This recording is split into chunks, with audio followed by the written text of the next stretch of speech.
Hello my friends, it's the Game Boy Geek here, and today you're going to be leading an army through different terrains like the forest where you can take cover, or the peaks that give you a perfect shot at your enemies anywhere around the map. Your army consists of one of many available fighters, wizards, rogues, and beasts, which will serve you as you try to conquer the key battlefields of the realm. You'll be trying to gain control of areas on the map, capture enemy units, and keep your own units from being captured. Tiny Epic Tactics is a tactical combat game that plays 1 to 4 players for ages 14 and up and takes 30 to 60 minutes to play. It's designed by Scott Holmes and is the latest in the popular Tiny Epic series from Gamelyn Games. Now it's on Kickstarter right now, so I'm going to show you how the game works, and then I'll see you on the other side.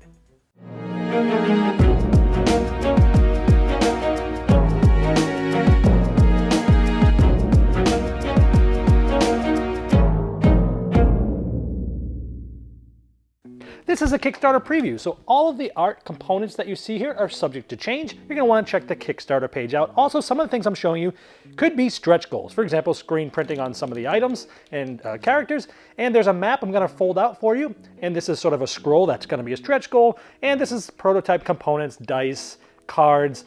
This map's actually going to fit a lot better in the final version. Now, this is a really cool box here because inside of it actually are other cardboard boxes that are going to make up the map that you actually play the game with. So I'm going to show you, sort of in a time lapse, how this map comes together.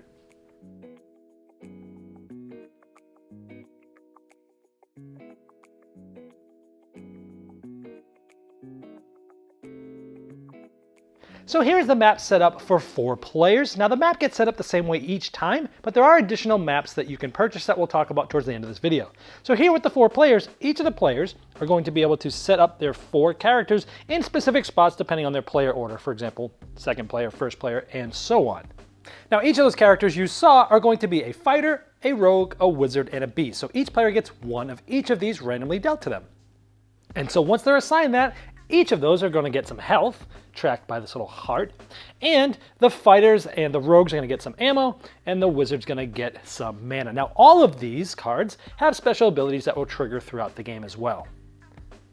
The object of the game is to have the most points. One of the main ways to get that is to get one of these controlled point tokens, and you'll get that by controlling some of the different areas at a specific time in the game.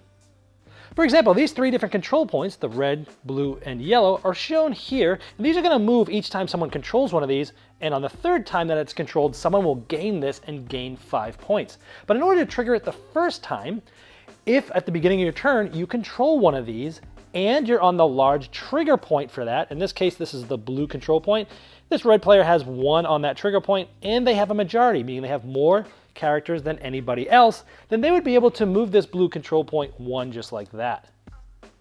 However, later in the game, at the beginning of the green player's turn, they'll check, and let's say they have majority, and after this first time it's moved, you don't need to be on that trigger point. So here they have a majority, so this would move like this.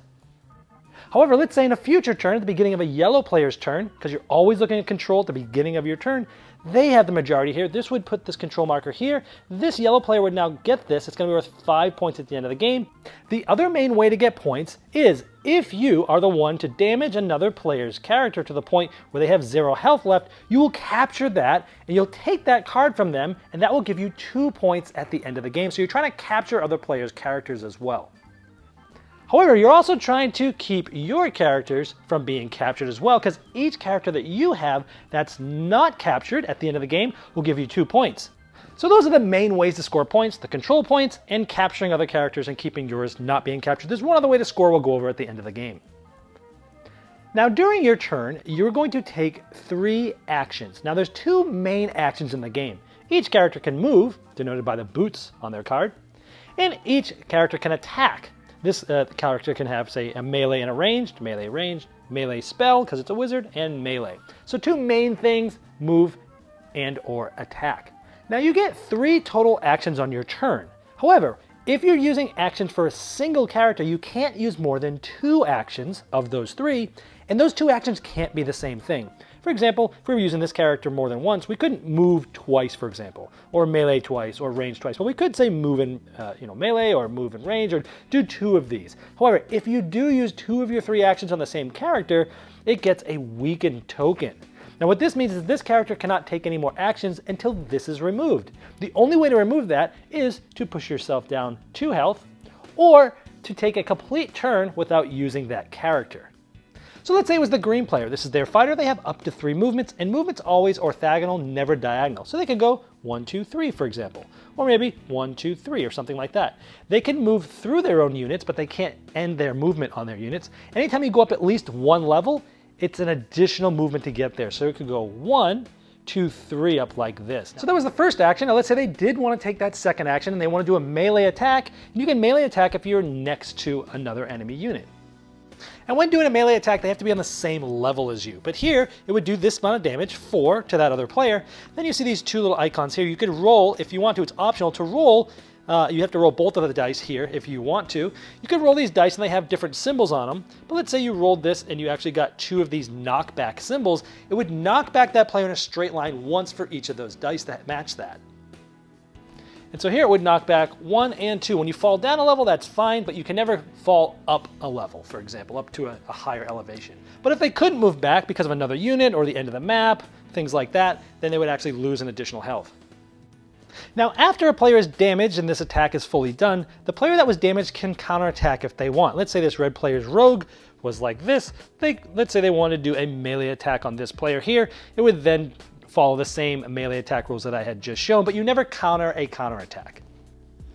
And also remember, if you use 2 or more actions on the same player, they get the weakened token, and remembering different abilities like after melee attacking, all allies within a range of 3 heal 1. So for example, since this was that fighter, a range of 3, yes, this is their ally unit, it could have healed 1 if it needed to.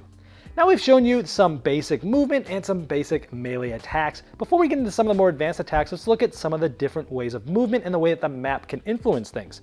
Now you've seen here that there's some plains here. They have basically no effect. But when you're going through the forests here, they don't actually cost anything more to move through. However, you have cover in forest, and so any damage you take would be -1. However, if you're moving through water, it costs +1 to get there. So instead of this costing 1, it actually costs 2 to get there. And anytime you're in water, any damage you take is +1. You take 1 additional damage in water. Now you see some spots that have arrows on some of these top, and that tells you to look down because you might be looking at the board in different ways. These arrows tell you no matter where you're looking vantage point wise, there's actually a portal there, and the bigger arrows show you exactly where there are. So there's a portal here, here, here, you can see them here and here and here. So for example, if this player had a bunch of movements, let's say they were right here, let's say they had 3 movements, for example. Their first movement could be moved through this portal to somewhere else. They could go 1, 2, 3, for example. So you can move from in front of one portal to any other portal. Now let's talk about some of these ranged attacks. Here is a missile attack here from this rogue. It can do it up to a range of 3, and it will take 2 health, and you'll see these 2 little dice here. So let's talk a little bit about the range. We have a 3 range here. So this is the rogue here, and they can shoot up to 3 range, 1, 2, 3. They could hit that one. Or if you're going up, regardless of how many levels it is, it costs an additional range. So this would be 1, 2, it's only 2 spots away, but it actually costs 3. 1, 2, 3, because it's up more, so they could shoot this just like that. Now, the other way around, if this was the player shooting down here, it costs 1 less range because they're higher. It would be 1, 2, but because they're shooting down, it would actually just be 1. So that's sort of how the height works with range.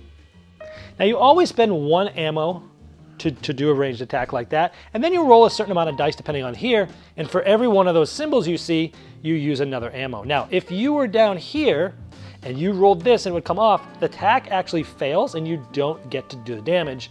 You have to have as much, so this is a little bit of a press your luck aspect as to how many dice you have to roll and whether or not it will come down in additional ammo, 1 for each of those arrows. But if it's successful, they'll take that much damage, and like normal, they can counterattack if they want to.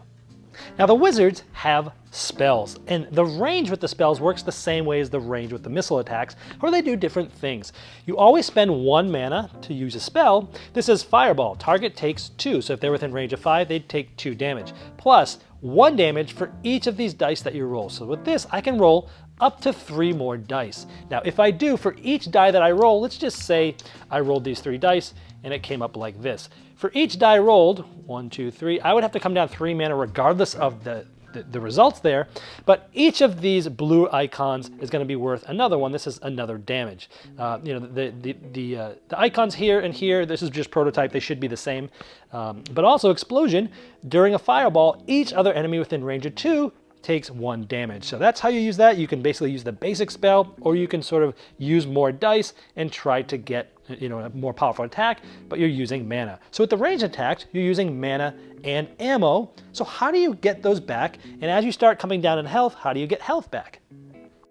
Well, when you're moving, anytime you move through one of these villages, they're sort of all over the board, you move through one of those or get to it and stop, you can replenish all of your ammo or mana, depending on which character it is, and you get 4 more health. So that's the way to get there. Now, if you start on a village on your turn, you can't go back and come to the same village on the same turn. Now, speaking of range, you'll see a couple of places, or a few of them on the map, that have this peak. It's like a mountain peak. If you're there for a ranged attack, you essentially can hit anybody on the map.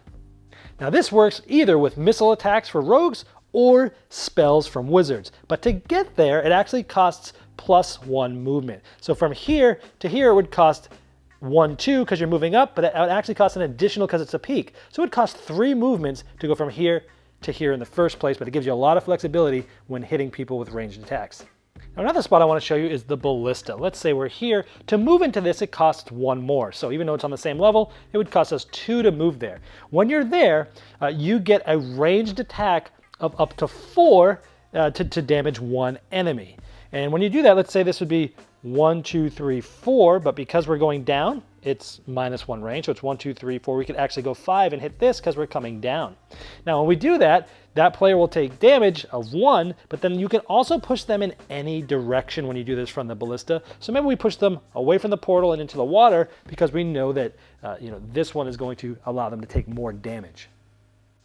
Now, another thing players will have are tactic cards. You'll be able to select 1 from 2 at the beginning of the game. At the end of your turn, you're going to draw 1, and you're going to make sure you have not more than 2. So at the end of this turn, we could draw a 3rd one and then discard down to 2. And these have you different things that you're trying to do to activate things. For example, if you capture an enemy target, and again, you do that by essentially making all their health go down, then you immediately perform 1 free action with any ally, even if it's weakened, but then you discard it. Or maybe this one. If you weaken an ally this turn, and again, that's by having that there, by taking 2 actions by the same character. If you already have another one weakened, you can immediately cure weakness from all allies. So that's kind of cool. So these give you just different things to try that give you different benefits. And so that's mainly how the game works. At the beginning of your turn, you're going to check for control. You're going to take up to 3 actions, and then you're going to make sure that you draw a card and have 2 tactic cards. Now, this will continue until either all of the control points that are there in the game are essentially given to players by controlling them all the way, or if any one player has all of their characters captured, then you'll go to final scoring after everyone else has had a turn.